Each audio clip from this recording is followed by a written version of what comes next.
Chamber Connections is brought to you by La Quinta Inn and Suites of Dublin. Wake up on the bright side at La Quinta Inn and Suites. And now, Chamber Connections with host Pilar Archila. Hello, my name is Pilar Archila. I'm your Pure Gold host, and I'm here sitting with Chris Sumner from Farmer's Furniture. That's right. How are you today? I'm doing great. How about you? Oh, I'm doing wonderful. I'm sitting here with you. Sweet. Well, Chris, I'm going to ask you all the questions I always wanted to ask you and was afraid to ask you. Great. Are you from Dublin?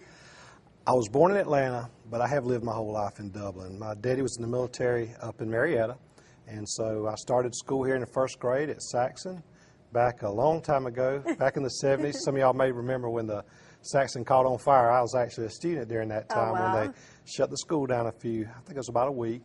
And but I went to Hillcrest, and at that time, my mom moved out to the country, so I transferred to West Lawrence and graduated from West Lawrence in 1985. Oh, wow. And I am currently a non-traditional student at Middle Georgia State College, where I'm also a student at the aviation campus in Eastman. Oh, my goodness. Aviation. Aviation. I would love to know more about that. Is this something that you started recently? I actually started what I was telling you earlier, that the first passion I had for flying was as a child when I was probably 5 or 6 years old. I can still remember walking through the backyard by a whooping willow tree and looking up and seeing my first plane, and I can remember it vividly. And you know, I can't remember somebody's name 5 minutes later, but I can remember that. And so it was just a passion that I had. And so when I grew up, I started flying airplanes right before 9/11. And had got my medical certification, and I was doing some flying. And then 9/11 happened, and they shut all the schools down. Yes, I remember. And I never picked that back up till about 10 years later. I was in Hawaii, and me and my wife did a helicopter tour in Kauai. And when the helicopter picked up playing Hawaii 5-0, all that came back. Oh, and so I was able to get involved with the aviation campus in Eastman, which is fantastic. It's a great college, and it's incredible, the quality of the aircraft over there. And so at the moment, I'm an instrument-rated helicopter pilot, and I have a commercial check ride next month. And I'm also flying planes now. And I just completed my 10-hour solo for my private check ride in the airplane. So it's been incredible, and you know, my wife's been very supportive. My company's been very supportive, and I look forward to what the future brings. Chris. Let me tell you, it's amazing the impact of something like that. You know, 4 or 5-year-old kid looking up and seeing a plane. It that is. Pilot never imagined that he was impacting this little kid. That's right. And when me and my wife fly out somewhere, we always stay at the Renaissance at the Atlanta airport, because you can walk out on the balcony and watch the planes come in and take off, and I can sit there and watch them all night. So it's just a passion that the good Lord gave me, and I've prayed about it often to make sure this is something that it's His will in my life, and make sure I wasn't chasing some rabbit, you know. And He's really blessed it and been a part of it, and I don't know what's all's going to come from it, but I know He's in it. So yes, well, I'm going to tell you a little secret. There is nothing that I fear more than flying. Oh, it's so safe. I'm much safer in a helicopter than I am driving over there, because when I'm driving over there, you know, there's a lot of people texting and driving now. Yes. And it's really dangerous. So I'm riding down the Dublin Eastman Road, and, you know, there's these cars coming right at you, and it's just because they're texting. Yes. And it's so I feel much safer up in the sky than I do on the road, for sure. I used to work for U.S. Airways. I was in reservations. And one night, this lady called me. She was in her upper 80s. And she called me and she said, "Could you please tell me, is it safe to fly? Because tomorrow I'm taking my very first flight." After taking a class called the Fearful Flyer with U.S. Air, I understand the whole thing, how safe it is, but I'm very afraid of flying, and I could not believe that I had like a 15-minute conversation with that lady, making her feel very safe when I Didn't not feel safe. Right. Yeah. And she hung up so happy, sure that it was going to be wonderful, and I was thinking, yes, I do work for U.S. Airways, but I'm so afraid of flying. Oh, it's the most incredible thing. I had to complete a 2-hour night flight before I can take my commercial check ride next month, and we did it during the full moon. I think it was Tuesday a couple of weeks ago. It was beautiful. And there were some clouds, and when we got the helicopter up over the clouds, it was just incredible. We flew up to Milledgeville, and the moon was shining off the lake. Oh, and wow. it's a privilege. Yes. And I look forward to completing it and putting the helicopter out there at the airfield and seeing what we can do with it. My heart goes super fast every time I go to Colombia. We travel a lot, but it's really, the part of the airplane is really, and the older I get, the worse it gets. Yeah. I want to be Dublin's furniture and helicopter needs specialist, so I'll fill a lot of needs, and I look forward to it. And like I said, the support has been incredible. So, you mentioned your wife. Who is your wife? My wife is Lori Sumner. She works out at Fairview Park Hospital. I have 3 stepchildren and 5 grandchildren. Oh. And they stay with us every Saturday night and go to church with us on Sunday morning. Yes. And so with 5 grandchildren, a few Georgia Bulldogs running around the house, an African Gray, and an outdoor cat, it's pretty much an adventure on my house. I mean, your life is very interesting. Oh, my goodness. Yeah, I was, this weekend, the kids were over, and I had an online exam I needed to take this weekend, so I got home, I closed the business at 7 and went home, and they all settled down about 11 o'clock. Yes. So I took my online test and got through. It was about 1 o'clock, but those are sacrifices you make. You know, I'm trying to get a diploma, and I don't know if somebody in my family's got one. I'm sure they do, but I don't know of someone. And I know of my immediate family they don't. And so I have a lot of pride in achieving that and doing something with that. And you know, Chris, I believe that if you really want something, you sacrifice or you do whatever needs to be done in order to get it. That's right. And you prove of it, you know. And back in the 80s when I was a traditional college student, my grade point average was very, very low. But, we don't want to hear that. Yeah, you don't want to hear that part, but I am a straight A college student, and I go. can't believe I can say that. I'm actually flunked algebra when I was 20, and I made an A with Professor Donnell here in Dublin, a fantastic professor. I think she teaches at Dublin High School too. And the professors here at the college are excellent, so I've really enjoyed it. Well, I have always been a fan of you, and I always liked you. But let me tell you something. A few years ago, when we wanted to get some furniture for our house, actually it was our living room and our dining room, and I ordered them. I always believe in buying here.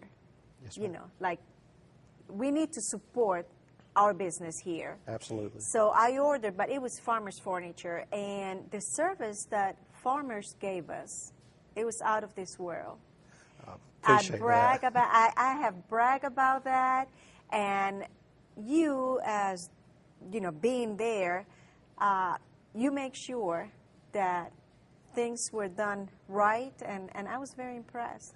Well, I appreciate that. I mean, Farmers Home Furniture is based on those values we grew up with. You know, there's a lot of people that don't think there's anybody in business that provides that type of service, but we do, and that's what we represent, is the values and the things that we grew up with, and we do the right thing. I had a lady call the other day about her mower, a riding mower, and her belt was falling off, and so we rode over there and mowed her whole yard and explained to her a few things about the little bumps in her thing and how it can shake the mower and knock the belt off, and explained that the mower was fine. We just had to slow down a little bit.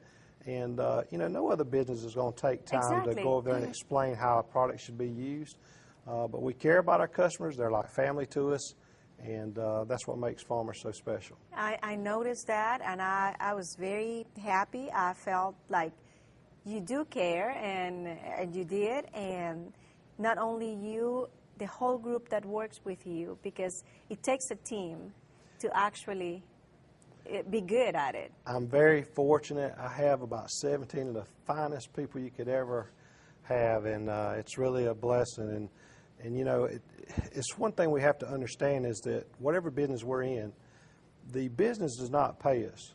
The customers do. Absolutely. The business takes money from the customers and allocates a % to pay the employees. Yes. So, you know, we have to understand that person standing in front of us is paying our salary, so that needs to be honored. And then with our employees, the group that I've got, they're so special, and now our company's employee-owned. So, you know, everybody you see at Farmers Furniture is an owner. Exactly. And that is a really special thing. Our founder died in 2005, Mr. Sherwin Glass. Yes. He started Farmers in Soperton, Georgia. Well, a couple of years ago, they were able to work out something with the sons to take care of them and their families for many generations to come, but also keep the company well with its employees. And so I know Mr. Glass is just looking down with a big smile because his employee family is took care of and his blood family's taken care of. So it's a really special thing going on at Farmers Home Furniture. And I'm sure that for him, his employees were like family too. They were. So basically his whole family is taken care of. His whole family's taken care of. Yes. It's a good thing. He did a good thing. Well, Chris, we're going to take a short break. Please don't go away. We'll be right back. La Quinta Inn and Suites is a proud member of the business community and the community at large. La Quinta is still #1, providing wonderful accommodations for residents and the professional community. Take advantage of La Quinta's large meeting room, business center, and all can enjoy a delicious breakfast while staying at La Quinta Inn and Suites of Dublin. Thank you to the business community and to everyone who wake up on the bright side. La Quinta Inn and Suites Managing Partner, Suresh Patel. Assistant General Manager, Dana Kinsler. Call La Quinta Inn and Suites at 272-3110 or log on to lq.com. Well, we're back, and I'm here with Chris Sumner, Farmers Furniture, and also he's one of the boards of the Chamber of Commerce. Chris, how long have you been working for Farmers? I've been with Farmers Furniture 20 years and 4 months. So you were just born when you started. No, I wish. You know, and I wish I'd have went to work with them a lot sooner because I had heard about this value system at Farmers probably back in the mid-'80s, in the late 80s, and it took me about 5 years to build the courage to dial that number. To go and yeah, so, you know, when something's in your heart, do it. Yes. Don't put it off. And, don't wait. So it was the best thing I ever did. I was able to put my wife through school when we were up in LaGrange for a few years, and I came back to Dublin in '97. So I've been running the Dublin store for about 17 years, 17 and a half years. So you were working in LaGrange with Farmers? They sent me to run the store in LaGrange. Oh. And I opened up a new store up there and moved to location and had a good time up there, but there's nothing like home. Coming back home to Dublin was There's nothing incredible. like home. Yeah, that was a I good consider Dublin my home. I do business with the people that taught me in school. I do business with, people I went to school with, children. It's really it's special. It's just really special. Yes, it is, indeed. Chamber of Commerce. Let's talk about our chamber that I feel is the best in Georgia. We're so lucky. Yes, we are. So you're one of the board members. How long ago they asked you to be a board member? They called me. I'm trying to think of who called me. It might have been Dr. Brinson, I want to say. I'm not sure, but he called about 2.5 years ago, asked if I'd be interested. And at the time, my schedule was wide open. There was no helicopters. There was no college. No flights. No flights. And I was really excited. I've always been fond of Miss Willie and her team. They're just really special. So I came on the board 2 years ago. 2 years ago. And of course, I asked this question, but each person has their own opinion. Why do you think that it's a good idea for a small business or any business to be a member of our chamber? I think it's important for a few reasons. Let's go back to the very start. I mean, I did a little bit of research before I came in, and I found out that the first chamber started in France in 1599. Oh, my goodness. First one in America, I believe, was in New York in 1738, 48, and the first city chamber was in Boston a couple of hundred years ago. So for several hundred years, Yeah. people have understood that somebody needs to advocate for the business it community. works. Yeah. And so when I'm running my business today, I'm closing out a month, I'm trying to sell, I'm trying to collect a little money, I'm trying to take care of my employees and take care of my customers. I don't have time to advocate for somebody to move a manufacturer here in Dublin. I don't have time to lobby for important legislation that's of the interest of a business. Yeah. And so, you know, 24 hours a day, 7 days a week, 365 days a year, that chamber's out there working for us. Yes. And it makes a difference, and it's the right thing to do to be a part of it. Now, they're not going to walk in and escort you a new customer and say, I'm the chamber, here's your customer. But it does happen. I have seen, especially recently, I got real close with the guy that was running Dynex here, Soren and his wife Lone, and they're about to ramp up to 2 shifts, I believe. He was telling me that before he left. They may have done that, I'm not sure, but I noticed that I'm really starting to see a lot of their employees come into my business and grow my business. Yes. So sometimes you don't see it till way down the road, Yeah. but they're out there working hard. Willie and Matthew and Malia, Oh, yes. they don't even have someone answering the phone now, bless their heart. I saw Matthew sitting at the desk today, and I think I was by a couple of weeks ago. And so maybe some of us community people can send a volunteer down there once a month to help them out, because bless their heart, they work so hard. And I couldn't imagine having to take care of the phones too. So they're working hard to save money, and it's just incredible. We're lucky to have them. We're very lucky, and they work, real hard. And I do know that we have wonderful business after hours, wonderful business and breakfast. I do know that you attend some of them because I always go and I see you. Tell me about when you co-sponsored, I think it's in April. That's right. The business after hours. So what involves when somebody co-sponsored, and tell me a little bit more about that. Okay. We are very fortunate to be a co-sponsor to the Dublin Country Club. And Jeff Albright is incredible, and he makes it so easy for me. Yes. I bring some door prizes, and it's a great networking opportunity for us to meet some people, and I've really met some great friends through a chamber function. Obviously, we're there to support our business and promote it, but it's just good to network and meet people. And Yes. we bring some door prizes out there and celebrate with that. We get a few moments as a sponsor to speak to the community and give them kind of like a progress report of our business and how things are going. And so it's just an incredible opportunity to share with the... So that is at the country club? I mean, the country club is the other sponsor? The country club's the primary sponsor because it's held at the country club. And I know we have Century 21 and I think Georgia Power. Right. Jay Stud's still usually out there also. Yes. So I remember. I'm very fortunate to have that group, and we've been doing it for several years now. Yeah. A And solid group. Yeah, it is a very solid group. And like I said, the country club makes it, I call him every year, is there anything we can do from farmers to help? And he's no, we got it. So it's easy button. Yeah. I do know, I don't know if you went or not to the retreat. And they have really a certified facilitator there this past retreat. Were you there? I was there for the first day, and Mr. McGahee was fantastic. And he's a special person. He's good at his craft. And, he shared what we all know. You got people that's committed to it. You got people that's along for the ride. And he kind of set us all straight and got us focused on our mission as a chamber. And he's going to work he's coming back. I think he's coming back the 26th of October. He's going to lead a workshop, and he's going to be at our chamber banquet that Tuesday night and speak to everybody. And I know he's corresponding with me by email some things they put me in charge of, and he's interested in how's it going. And it really impressed me because we had talked, but I wasn't expecting to hear back from him. But he said, how's things going along with that tier level sponsorship? Oh, goodness. So he's staying on top of it and Yeah. interested in helping our chamber get even better. And that's really neat because you just mentioned we're the best chamber. Yes. But they're not satisfied. And that reminds me of how I am when I run my business, because I don't want to get complacent. I don't want to sit still. I want to get better. I don't ever want to get content.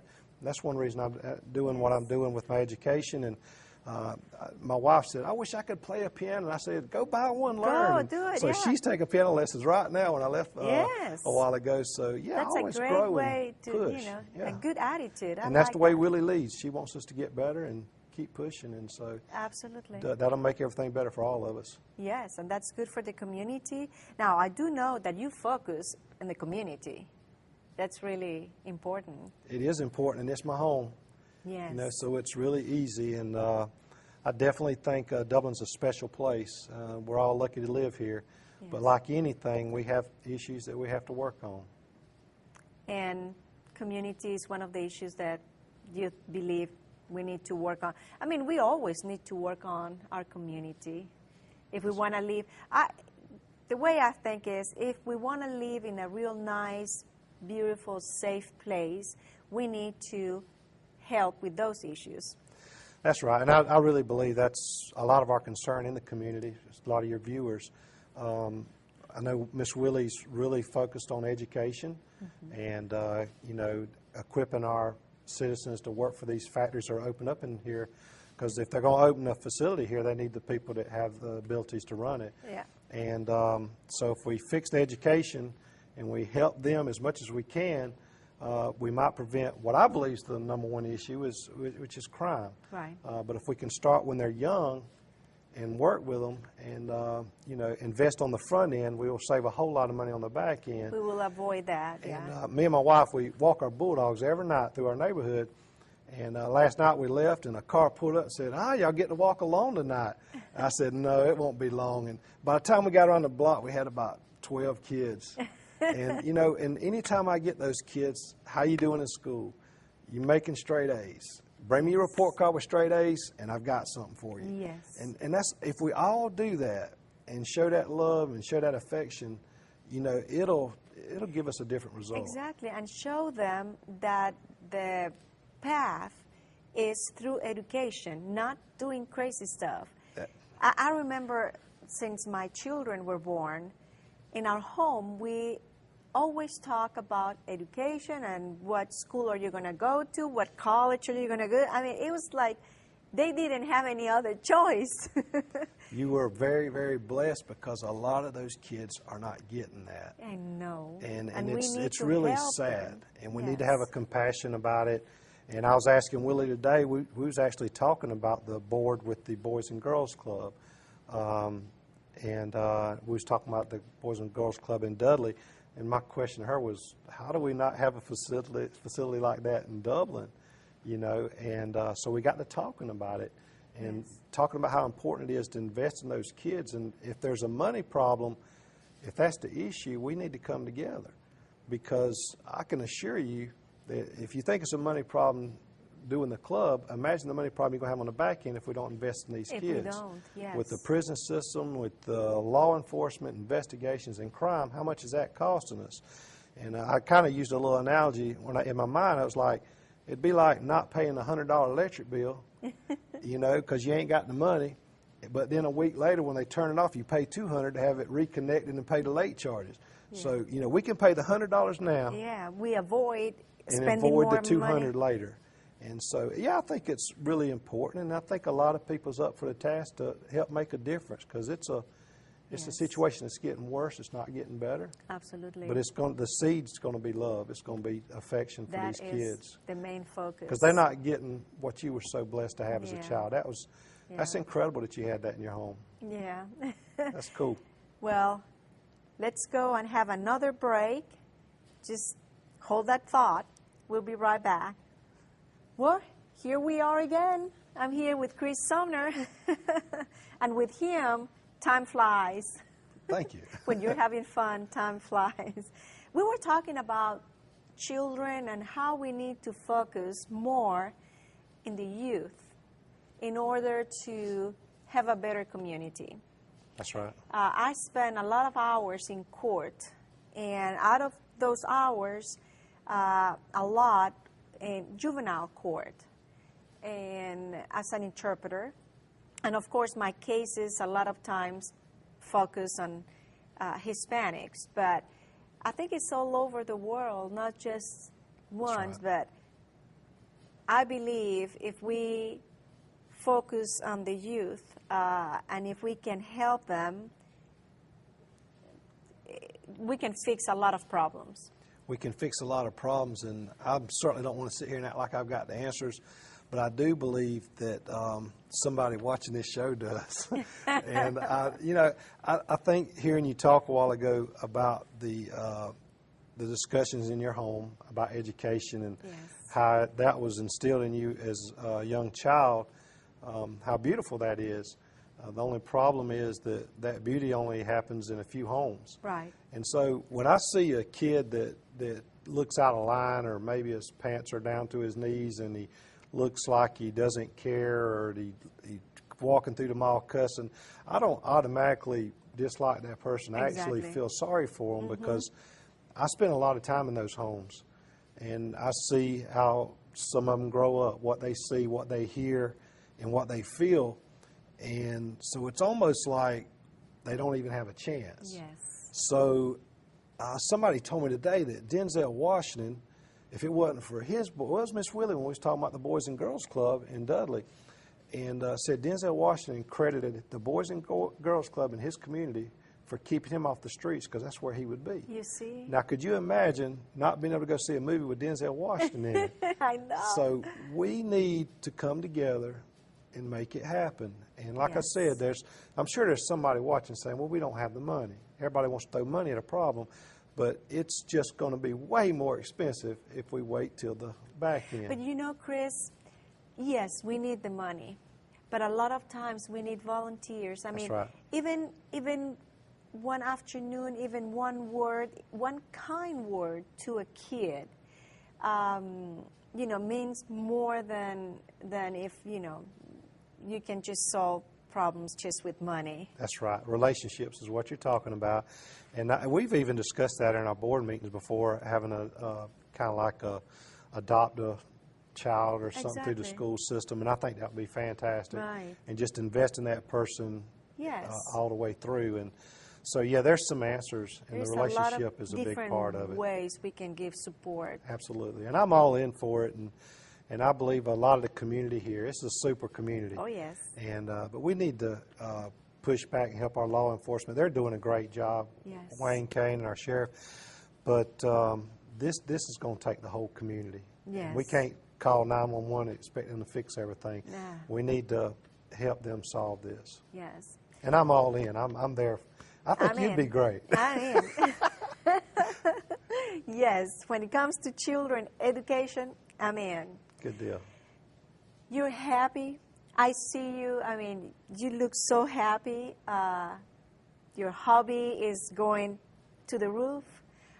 Work-wise, you're doing great. Your company is doing wonderful. Anything else you want to tell us? I guess. No, it's just thank the good Lord. I'll be honest. It was. I think me and my wife got saved in 1993, and life was pretty rough. I grew up. I always tell people I grew up in the hood.